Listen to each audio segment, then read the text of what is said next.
Saint Catherine എന്താണ് ശുദ്ധീകരണ സ്ഥലത്തെക്കുറിച്ച് പറയുന്നത്? കാതറിൻ പറയാണ്, പാപമെന്ന തുരുമ്പാണ് സ്വർഗീയ ആനന്ദത്തിന്, സ്വർഗരാജ്യ പ്രവേശനത്തിന് തടസ്സമായി നിൽക്കുന്നത്. ഈ തുരുമ്പ് അഗ്നിയാൽ എന്ന പോലെ കത്തി നശിക്കണം.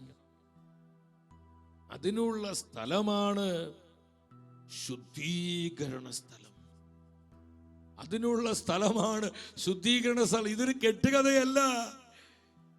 ഇത് ഏതൊരു മനുഷ്യൻ തന്റെ ബുദ്ധിയിൽ മെനഞ്ഞെടുത്തൊരു കൽപ്പിത കഥയല്ല സഹോദരങ്ങളെ. പരിശുദ്ധ സഭ ഇത് വിശ്വസിക്കുന്നു, സഭ ഇത് പഠിപ്പിക്കുന്നു.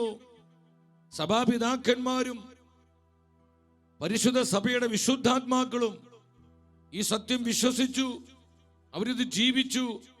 അവർക്ക് ഇതിനോടുള്ള ബന്ധത്തിൽ ഒത്തിരി അനുഭവങ്ങൾ കർത്താവ് പ്രദാനം ചെയ്തു. വിശുദ്ധ കൊച്ചുത്രേസ്യ ആഗോള സഭയിലെ മിഷൻ പ്രവർത്തനങ്ങളുടെ മധ്യസ്ഥയാണ്.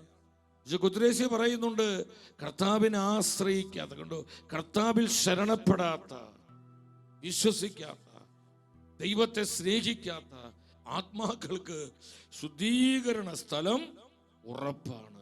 ശുദ്ധീകരണ സ്ഥലം ഉറപ്പാണ്, ഒരു സംശയവുമില്ല. ഈ ശുദ്ധീകരണ സ്ഥലം ഇല്ലെങ്കിൽ നമ്മുടെ നിത്യത നിശ്ചയമായി നരകത്തിലായിരിക്കും. കാരണം അശുദ്ധമായതൊന്നും സ്വർഗത്തിൽ പ്രവേശിക്കില്ല. പരിപൂർണമായി വിശുദ്ധീകരിക്കപ്പെട്ട ആത്മാവിന് മാത്രമേ കർത്താവിനോട് കൂടെ അവിടുത്തെ നിത്യമഹത്വത്തിൽ വസിക്കാൻ കഴിയുന്നത്.